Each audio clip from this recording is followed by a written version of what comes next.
Welcome back, guys, to...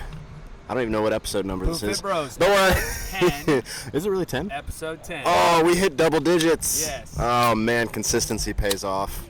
All right. Okay, so this is a very special segment where we are actually... How many miles did we travel? 1,200. We traveled somewhere in the neighborhood of 1,200 miles on the road in this RV that you see right next to Charlie. Giant It's RV. probably the nicest thing I've ever been in outside of like a really nice hotel. 'Cause it pretty much is a really nice hotel just on wheels. Yes. But We're definitely riding in luxury. we do. And so we are here for a special reason. It's not just because we decided to hop in an RV and drive 1,200 miles. Although that doesn't sound like the worst way to spend our time. We're here for the 2019 Reebok CrossFit Games. In Madison, In Madison, Wisconsin. I always want to say Madisonville And because it's close to College Station, but it's actually I know Madison. that by the time this goes out, we'll be probably close. Sponsored by C4. Is that what you're going to say? Because I was going to say that's what I was thinking. we will be back in 100-plus degree College Station weather. Yeah, so perspective. Right now it is a just sweltering 78 degrees in the summer, and back home in College Station, it's a sweltering 105. And we woke up in, So- we stayed the night right on the pretty much Indiana, Illinois. Around Chicago. Around Chicago. Yeah. We went in Chicago for last night. It was like 65 degrees this morning. So Oh, it was great. Yeah. it's beautiful here. Now, I would not want to be here in December. No, I'll take the heat if it means I, don't have to plow snow out of my drive every morning. So it's good for the summer, not for the winter. But nonetheless, we're here, guys. And so today we're talking about. Wait a second. I feel like we need to talk about our dinner last night because Oh, it was gosh. so good. Yeah. So we And went to Gibson's I'd never heard of this Steakhouse in place, Chicago. But by the way. apparently Gibson's Steakhouse in Chicago is worth checking out. Shout out to Dustin Campbell who brought up the idea, Yes. and is also the one who chartered the RV. But Owner, driver, setter-upper. chaperone. Parent for the day. Yes. Yeah, pretty much. Hi, Dad. But anyway, he brought up the idea of going to Gibson's Steakhouse in Chicago, which is apparently one of what they say it was like the Oh, it's highest grossing restaurant in Chicago. world. And I mean, no, top 5. Oh, right? gotcha. Top 5. Something in the U.S. Yeah, in the U.S. Top 5 grossing restaurants in the U.S. Number Something 1 in about Chicago. them growing their cows like down the. They grow their cows in Minnesota specifically to slaughter and transport to the steakhouse in Chicago. That's their own personal ranch, from what I understand. So it's kind of nice. And they're just really good at what they do. They are. They're fantastic. I mean, the service is great. Our waiter was awesome. The food was out of this world incredible. I mean, It was Tuesday. We had a 10 p.m. reservation, we got back to the RV at 12:30. but they were packed on a Tuesday. Oh, yeah, by at far. 10 o'clock at night. Like they cap it at 800 reservations a Yeah. day. It's just insane. Anyway, And they sidetrack. sell out every night. Yeah, it was fantastic. Just It worth was talking about Yeah. if you're ever in Chicago, but really you can It's- take a lot from that. It's because- noteworthy. This is now becoming the foodie podcast. We're transitioning subjects. No, but what we are talking about today, so side tangent was Gibson's. Go there if you have the opportunity. But today we are going to talk about voluntary hardship. Yes. And the reason that I wanted to write about this is because this is really an all-encompassing principle. In other words, it's kind of a foundation of success just in general, is subjecting yourself to difficult things that make you grow and get better. So that's our subject for the day. And Charlie, what are your opening thoughts on that? When you proposed us discussing this and I read over the material you wrote. In the RV. I embrace this concept. I think that if you're going to do anything that's worth doing, that's going to make a difference or that's going to create an impact, you have to embrace the idea of it being hard and difficult. Yeah, and it's not just in health and fitness, although that certainly, I think that's honestly probably where I see it the most evident. And again, I use the word embrace on purpose because it's not a matter of recognizing it. It's not really even a matter of just saying it. It's a matter of truly embracing it being hard and almost to an extent saying, bring it on. Right. It's so especially, we're kind of misled to believe, especially with all the marketing that goes on today and the internet and everything else, and you see people's social media, that things come easily and quickly, which it's the biggest lie that is preached far and across everything that is the internet. And you're led to believe that you can take this magic pill and get abs, or you can just do this diet program and you'll be jacked, or you can make $10,000 buy my course and you'll make $10,000 a week starting tomorrow. It just doesn't happen. And, and the reason it's unless you win the lottery. Well, the reason that it's promoted and pushed and marketed is because it sounds so great. Yeah, it's something that that's what you'll click on and say, hey, I want to be rich tomorrow. Why wouldn't I? So you click on it and you're like, all right, cool. Here's what I have to do to get rich tomorrow. But I don't know a single person ever in my life that has the overnight millionaire or abs in a week or something. I just don't know. Well, in the catch-22 to that, or the thing that I think is worth paying attention to, and there's probably a statistic out there, Gus might know it, but I do. Of the number, I know exactly what you're talking about without it even being brought up. Of the number of people that win the lottery, how many of them file bankruptcy within a short amount of time? Oh, that's almost all of them. And I think the principle to take from that is that if you don't do the hard work to get the results that the hard work will give you, then you won't even know how to maintain the results of that outcome. Well, and here's another really good example, and not just the lottery, but professional athletes who they have not done the groundwork to understand how to actually control their finances, their personal spending, their personal financing, investing. They come across a lot of wealth. Because they are skills that take time to develop, as anything else worthwhile is. And so you're not going to get anything overnight, and if you do, it'll be gone quickly. Yep. It's like success found overnight turns into failure tomorrow. I heard that somewhere. I can't remember where. No, there's some things that you just have to learn the hard way. Some lessons that you have to learn. It's the price of admission, essentially, to success. You have to lose 10 pounds before you can lose 80 pounds. Or 1 pound before you can lose 10. And anybody who's lost a lot of weight can tell you, maybe they struggled going from 30 to 35, but it was easy going from 0 to 20. Right. And then they had to truly embrace whatever that lesson that they learned, and it's case by case. It's not as easy as saying hey, when you lose 50 pounds, you're going to be challenged from 35 to 40. Maybe your challenge is going to come from 50 to 55, or whatever. There's varying degrees of difficulty wherever. Yes. And so it's truly a customized plan per person. And therefore, you just have to go down that road. And you can't compare yourself to someone else either. We're here in Madison, Wisconsin. We're going to watch the fittest people on earth compete. And what better illustration than to say that the people who are here earned the spot. They did. And, there's no other way. No, and there, back a few steroids, I guess. Well, maybe you remember this, Gus, but a few years ago, I would say the way that the Open worked, getting into the regionals, people could video, and there was probably this idea of do these teams really belong in regionals? Right. Yeah. No, I remember. Did they really? Because when they go to regionals, they just get embarrassed. They really didn't. Slaughtered. And so, in the same way that by the time you get to the CrossFit Games, you have to be at the top of your level. Well, nobody's getting in easily. Well, even the worst one here. Could still absolutely destroy everyone that's watching. It's they're just so incredibly in shape, and that takes time. Those of you that actually follow CrossFit and you kind of keep up with some of these athletes, the type of training that they do. A great video, a great documentary to watch on Netflix is Froning 4. And Froning 4 is talking about the fourth year he won the CrossFit Games. So in 2015, Rich Froning won his fourth consecutive first place at the CrossFit Games. There's a piece in that documentary. It's a great documentary, by the way. Even if you aren't huge in CrossFit, it's just a great documentary. But there's a piece there that kind of goes through a typical day of his training.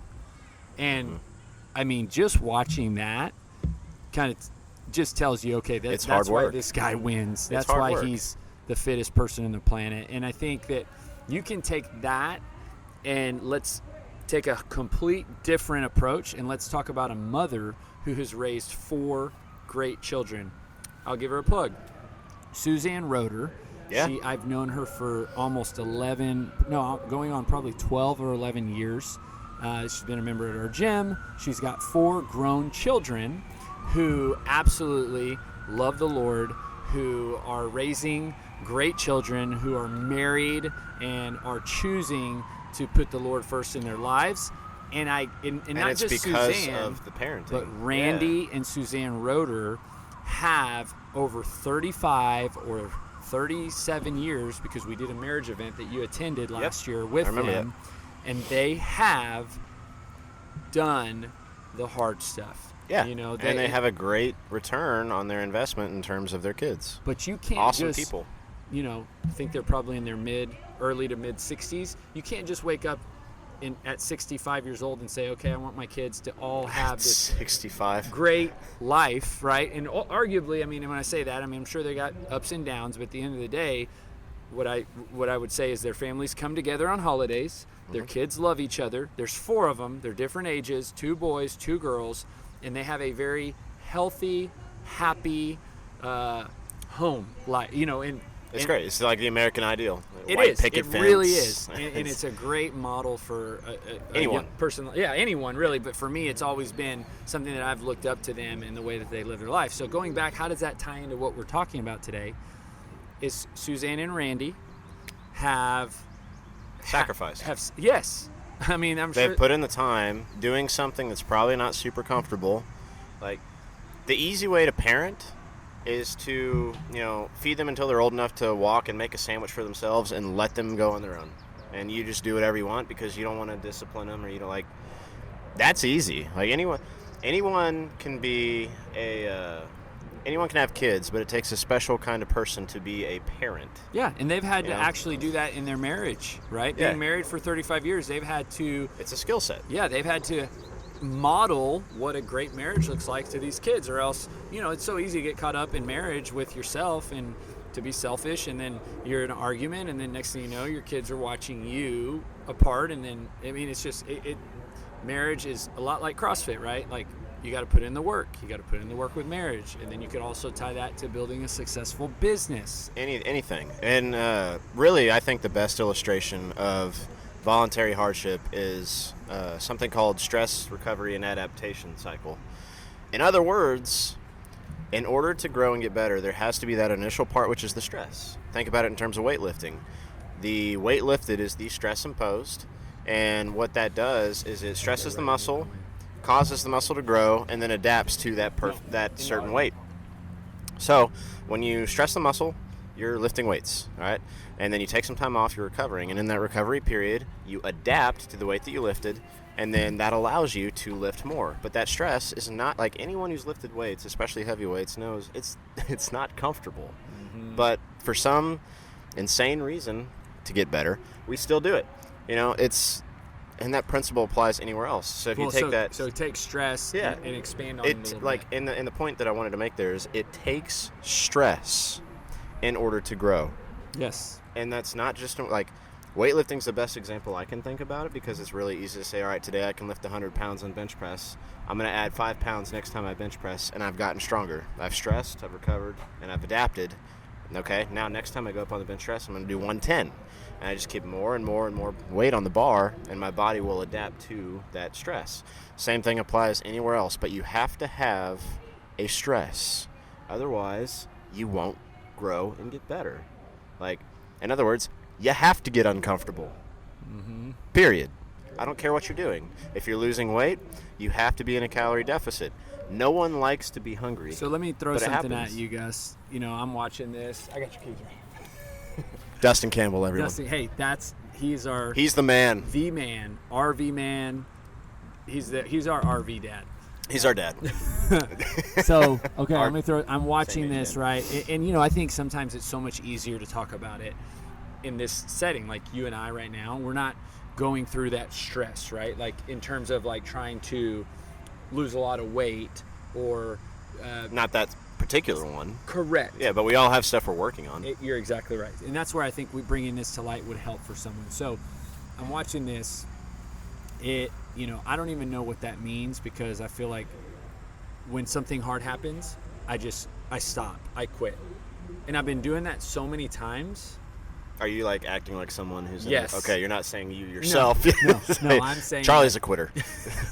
I'm saying, like, I don't even know when that hard thing comes, because my default setting, in other words, my subconsciousness is going to make me quit before I even acknowledge the fact that I'm doing something hard. Like, so if that's me, I basically... Like you shut down when something hard comes around? Yes. Yeah. And I believe that this can be true for people when it comes to weight loss, but not true in other areas of their life. For sure. Maybe they're very driven in work. Yep. Maybe they're an author, and they're very focused on writing books, and they can hammer out a book and meet a deadline, but when it comes to stopping eating ice cream, they fail. They quit. It's hard. I mean, you have a certain skill set that, like, certain things you're good at that you embrace and you get better at it that way. But there's also things that you're just really not good at that, you just shut down. Like, we all have that. Yeah, everyone has their strengths, everyone has their weaknesses. So how can you guide or encourage or, help speak into that individual right now that they're still listening, because obviously they recognize, like, okay, these guys are telling me something that I need to work on. Yep. But I just can't. I don't, again, my default setting is quitting when it gets hard. Make it a little easier. Like, ooh, see, that's why you can always count on Gus for the right answer. Logic, or wisdom. Not always. Better say. Yeah, all my wisdom that I've stored up. I love the answer. So expand on it, because I think I understand where you're going with that. But why don't you tell? Well, I mean, so again, just going back to a real easy one, which is weights, because that's what I know best. Like, I'm not gonna go out and say, like, oh, I want to get jacked and have super big biceps. Let me go and bench press 225 pounds when I can only bench press 100. Okay, well, there's going to be a process there. And cliche, journey of 1,000 miles begins with a single step. My single step towards that 225 is going to be like, okay, well, I'm doing 100 now. Next workout, I'm going to do 105. That's it. Okay? And then you just slowly increase from that. You just make it a little bit harder each time. In terms of maybe dieting or something, maybe like you're trying to count calories, you're trying to work out 5 times a week, twice a day, you're trying to eat organic or keto or fill in the blank on however you choose to eat. I don't care. All right, well, why don't we just count your calories? That's it. Why don't you just work out? That's it. Something that comes to mind is if you have a sweet tooth and you eat ice cream every night, and let's just say you do a bowl and you don't even measure it. Fine, eat half a bowl. Yeah, or just measure a certain amount. Maybe you don't know, but maybe the bowl ends up being 2 cups. Well, just have a cup and a half, then do that for 3 or 4 weeks, and then go to a cup for, and then it's like you're still eating that, but you're making it easier. So the best way to wake up early is not by all of a sudden, like, especially if you wake up at like 7 or 8 in the morning to go to work. The best way to wake up at like 6 is not to just start waking up at 6. Instead, just set your alarm for 15 minutes earlier. Like, otherwise it's going to suck. So here's my question. I have my answer, but I think getting your answer too. Does it ever get easier? Yes and no. So, yes, in the fact that, like, if you do that, like the ice cream thing that you were saying, if you go from 2 cups down to a cup and a half and you do that for multiple weeks, that starts to get easier. Like, as you keep doing that particular increment of difficulty. But then as soon as you up it again, it gets a little harder. Like, and then you adjust, stress, and then you adapt, and then you recover. And stress, recover, and then adapt. Like, it's that same cycle. Even eating ice cream applies for it. So I think we all are made up of habits, basically. Yeah, that's exactly what it is. What we do is when we do something so much, it truly becomes this ingrained habit. Mm-hmm. And so what I think is the activity or action or decision-making process isn't any easier or harder anytime later. All that it is over time, it truly feels easier simply because you've been doing it for so long. Yep, because it becomes a skill and because it becomes a habit. And that's a very good point. So, like, humans just in general don't like change. They just don't. Like, take your morning routine and you do it wherever you are. It doesn't matter. But say that, for example, say that I took away all your C4s. You didn't have ice chest full of By the them. way, there's an ice chest full of them. But Charlie drinks them every day. Thank you, Nate. So He's joining us here. How would that change your day if I just took away all your caffeine? All Ooh. of it. All of it. You know, I got to plug this. I do that January 1st through January 10th.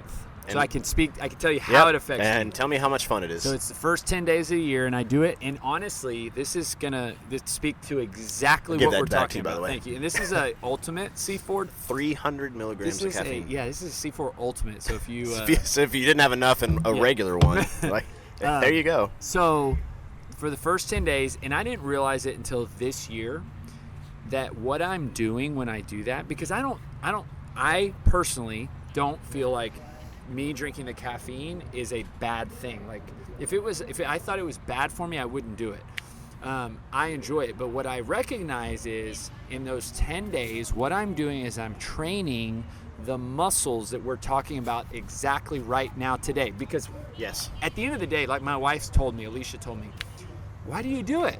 Just drink your caffeine. Because I'm over here on the first day and I'm like got such a headache, and by day 3 you're really foggy. What I realize is about 7 or 8, you start feeling actually really good. Like you adapt, completely reset. Yeah, it's nowhere as hard as it is. But day 3 or 4, stress, all recover, that you want. It's adapt. like a sugar detox, honestly, but it's not. Or it's a caffeine. Any kind of detox. Like when I quit tobacco, yes. That was another one that was really hard. And so I go 10 days completely, and then on day 11, I go back to drinking my normal caffeine. And so, but what I realized this year, because this is the 3rd year I've done it, what I realized this particular year is that when I do that, I'm training those mental muscles of discipline. That's exactly what that is. And I actually, again, am embracing that. Now, it might not be enjoyable, it might not be pleasant, but at the end of the day, I know there's an end of the moment, and I know it's harder whenever you're going through a really tough season, which